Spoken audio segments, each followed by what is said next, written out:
Merujuk pada kasus korupsi Bakamla yang terbilang berhasil diselesaikan bersama TNI, saya melihat ada indikasi itikat tidak baik dari pimpinan KPK yang lebih dari sekedar kelalaian dan perlu didalami motifnya ya. Menurut saya hal yang janggal ketika pimpinan KPK mengaku itu kelalaian tim mereka di lapangan, sementara prosedur di KPK sangat ketat dan semua pergerakan harus atas perintah dan seizin pimpinan. Jangan lupa juga OTT itu diakui oleh KPK bermula dari informasi masyarakat, bukan temuan atau hasil penyelidikan KPK sejak awal. Karena itu saya kira omong kosong jika pimpinan KPK tidak mengetahui sejak awal bahwa salah satu target adalah prajurit yang jabatannya adalah Korsmin dan bertugas melayani Kepala Basarnas. Nah, perdebatan dan adu tafsir kewenangan semacam itu kan bukan baru pertama kali terjadi.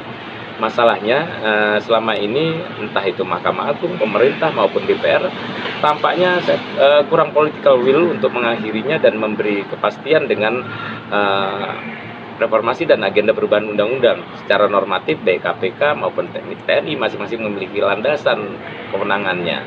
Nah, pada kasus korupsi di Bakamla yang juga bermula dari OTT dan melibatkan prajurit TNI aktif, KPK dan Puspom TNI justru bisa dibilang cukup mampu bekerja sama dengan baik dan perkaranya tuntas di dua lembaga peradilan, di mana pelaku dari TNI diproses melalui mekanisme peradilan militer.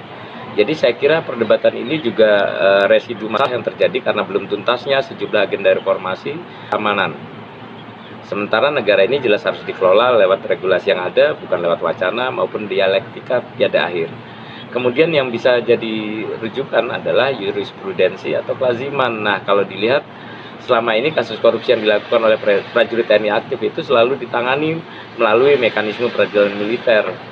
Saat ini saya kira TNI jelas akan tetap berpegangan pada Undang-Undang Nomor 3 Tahun 2004 tentang TNI dan Undang-Undang 31 Tahun 1997 tentang peradilan militer yang menyebut bahwa semua prajurit yang melakukan perbuatan melawan hukum diadili di pengadilan militer. Soal keraguan sebagian kalangan masyarakat, saya kira sebenarnya itu bukan pada persoalan kewenangan, melainkan lebih pada keraguan akan terpenuhinya rasa keadilan masyarakat. Ada persepsi dan stigma yang terbentuk berdasar pengalaman masa lalu bahwa mekanisme peradilan militer punya kecenderungan protektif terhadap prajurit TNI yang melakukan perbuatan melawan hukum. Di antaranya karena proses penanganan maupun eksekusi putusan yang dinilai kurang transparan dan akuntabel.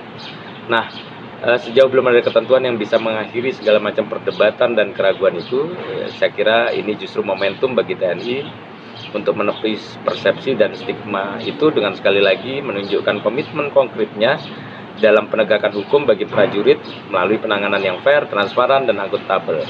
Kita boleh ingat, selain kasus korupsi Bakamla yang berawal dari OTT KPK, pengadilan militer juga punya rekam jejak memutuskan hukuman penjara seumur hidup pada Brigjen Teddy Hernayadi yang terbukti melakukan korupsi pengadaan alutsista di Kementerian Pertahanan pada tahun 2016. Walaupun kita tidak tahu bagaimana posisi inkrahnya, menurut saya putusan itu menunjukkan bahwa peradilan militer sebenarnya juga punya kemampuan untuk menghadirkan putusan yang baik.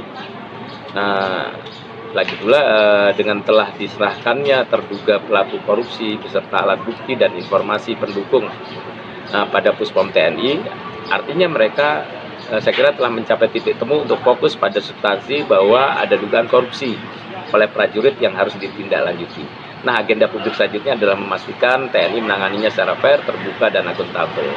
Publik punya pengalaman dalam hal mencurahkan perhatian besar pada urusan penegakan hukum terhadap perwira tinggi Polri. Mungkin hal serupa bisa ditunjukkan pada kasus korupsi Basarnas ini.